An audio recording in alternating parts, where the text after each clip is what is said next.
Holy Spirit, Holy Spirit, Holy Spirit, we welcome you. Please accomplish in me today some new work of love and grace, I pray. Unreservedly have your way, Holy Spirit, Holy Spirit, Holy Spirit, we welcome you.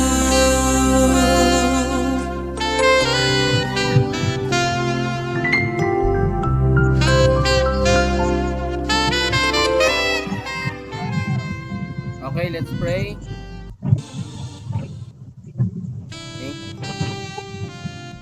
Thank you, Lord. Salamat, aming Diyos, makapangyarihan sa lahat.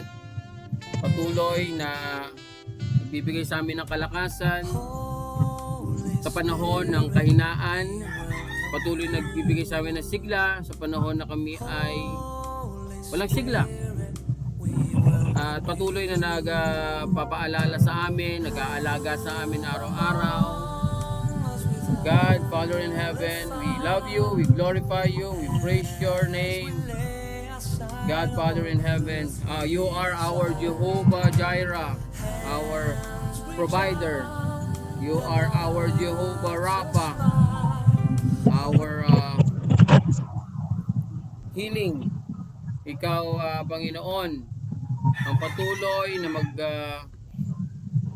na nasa aming kalagitnaan sa lahat ng aming ginagawa. Maging sa Bible reading na ito, ikaw ang maitaas, itago mo kami sa iyong likuran, at ang iyong banal na salita ang aming maintindihan at madumi mo sa aming isip, sa aming puso as we read your word. Let your will be done, let your purpose fulfill. Lord God, give us the unity and the harmony as we study your word, Lord God. Ikaw, Panginoon, ang mag-cover sa amin with your most precious blood, walang kaberya o anumang disgrasya. Ingatan ang bawat isa sa trabaho and maging mga nasa bahay. Lord, cover mo, Panginoon, ang bawat isa. We praise you, we glorify you in Jesus' mighty name and the power of the Holy Spirit. Everybody say, Amen and Amen. Yan, dito na tayo sa Bible reading. Ito yung sinend ko na to kay brother. Stop sharing. Tapos labo ng camera ko. So ito. Ano yan?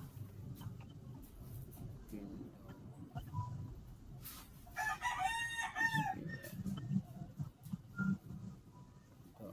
Ayan.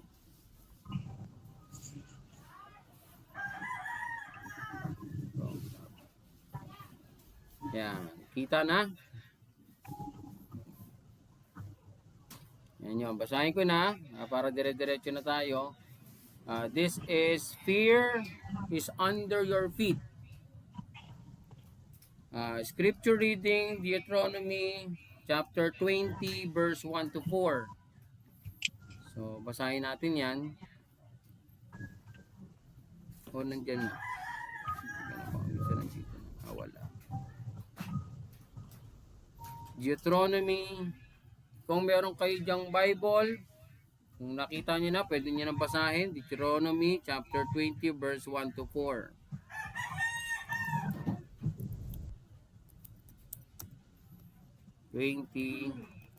One to 4. May lang yung Bible reading natin. So sabi dito, Deuteronomy chapter 20 verse 1 to 4.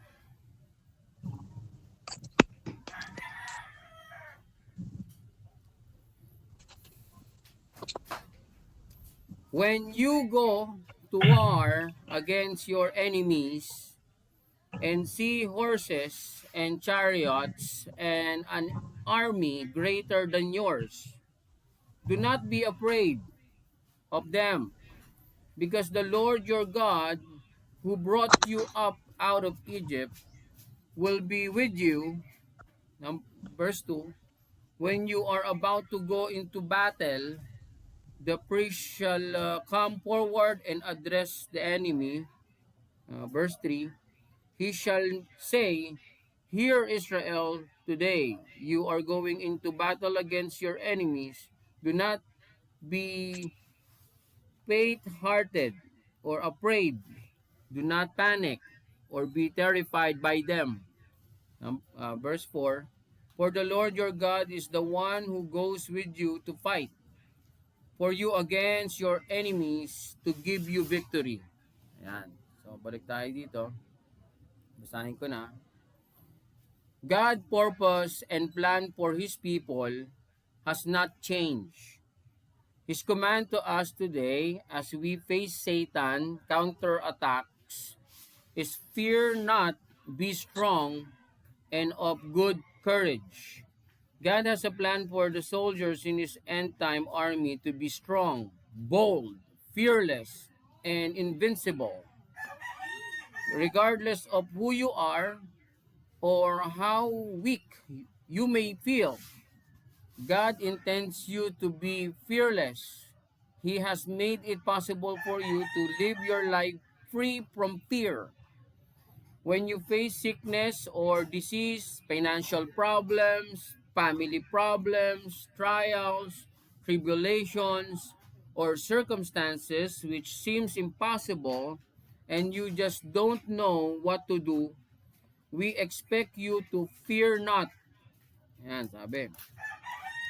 This fearlessness is based upon your faith and trust in God and His faithfulness to His promises. He has entered into a covenant with you, providing for all your needs. He has promised to deliver you out of the hand of all of your enemies, protect you, heal your body, and strengthen you as you release your faith and trust God to fulfill His promises. There is no fear. The fearlessness and boldness which God has planned to be manifested in your life is through the power of the Holy Spirit. It is imparted to you by the Spirit. You cannot work it up. Jesus said, but ye shall receive power after that the Holy Ghost is come upon you. Acts chapter 1 verse 8. What was the purpose of this dunamis power? Nabanggit din itong dunamis power kay nung nag-discuss si um, Kelvin nakaraan. To make the disciples witnesses, to enable them to boldly and fearlessly face the power of hell and not be moved. It is through the dunamis power of God within you that you can be fearless and bold in the face of persecution, danger, trials, affliction, and death. You have not received a spirit of fear, but a power. Paul told Timothy, sabi ni Paul, God hath not given us the spirit of fear, but of power, and of love, and of a sound mind. 2 Timothy chapter 1 verse 7. The word fear in this verse means cowardice. Cowardice. Paul was exhorting Timothy not to be fearful or cowardly in preaching the gospel or in facing the persecution which might come as a result of his witness and testimony of the Lord. God does not intend you to be bound by a spirit of fear. He does not intend your mind to be tormented, oppressed, or obsessed by a spirit of fear. He has given you a spirit of power. Fear is a demon spirit that Satan is using today to torment, control, dominate, oppress, and bind Christians. But through the power of the Holy Spirit, fear is under your feet. Yan. So let's make this declaration. Let's raise our right hand. Ginagawa na natin ginagawa. And let's say this declaration. I will not receive a spirit of fear. A spirit of fear. Fear is under my feet.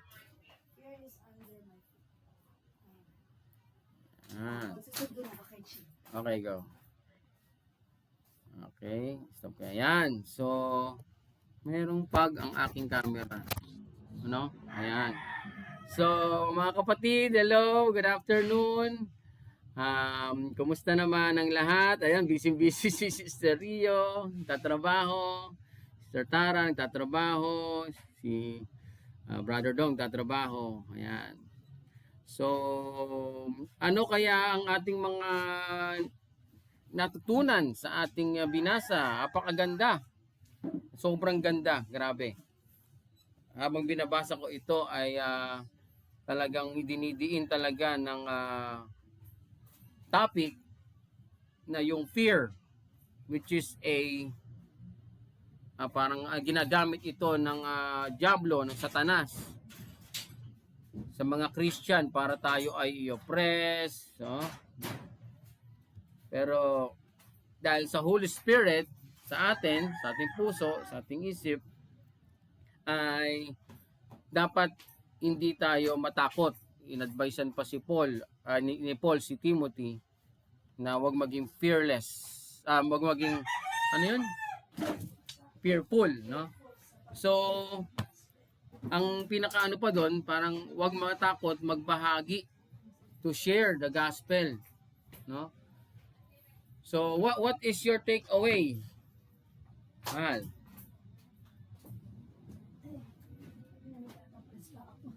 May ano. So sige, sino ang kayang mag-share Na, sa hindi, ating yung binasa natin, Sister Tara? oo, sabi doon, we should not be overpowered ng fear kasi it's already been defeated, first of all, and then we should continue our works with God, kagaya ng sinabi, para mag-discipleship, para to spread the gospel, and fear should not be the reason para tumigil tayo sa purpose natin sa mundo. But let's focus to God, of course, and then dahil nga wala ng fear nung kapatay ni Jesus Christ, na covered na lahat yun. Amen. Amen. Hallelujah. Tsaka talagang tinapik dito yung fear sa lahat ng aspeto, di ba? Sa trabaho, actually overall, hindi lang specific but sa lahat sa buhay natin dito sa mundo ito. Yung takot. Kaya man. Ba't ka nagkatapres? Okay, so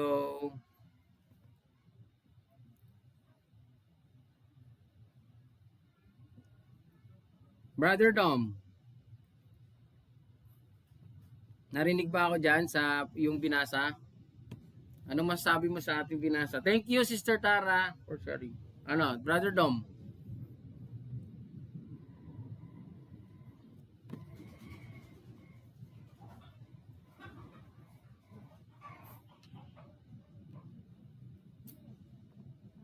Nakamute ka ata. Nakamute ka ata, brother. Ayun na, naglag na si brother. Okay lang. So, ito ay ise-send ko dito sa ating GC ng Bible reading dahil napakaganda ng topic na ito. Pero alam ko naman na lahat naman tayo ay merong sa buhay natin dumarating yung mga takot, bayarin, mga ganyan, di ba? Tapos sa trabaho, deadline, mga ganyan.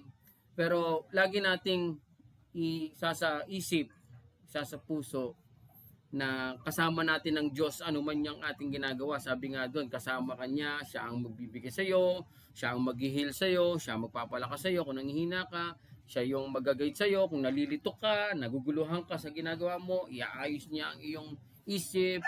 Kung meron kang ginagawa sa trabaho o sa bahay, everything is under God's control.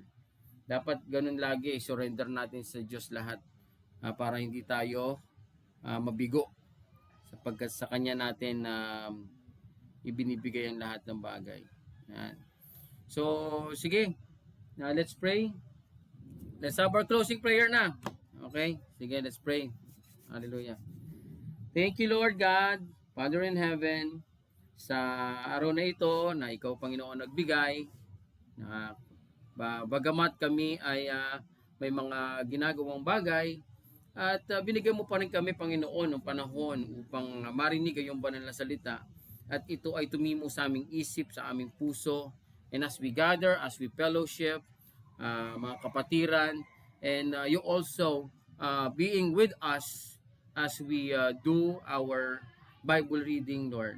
Salamat sapagkat sabi mo nga, 2, 3, nagkaisa, sa iyong pangalan, ikaw ang nasa kalagitnaan. So Lord, we praise you, we glorify you, we lift your name on high, karapat-dapat ka, Panginoon, na sambahin, pasalamatan.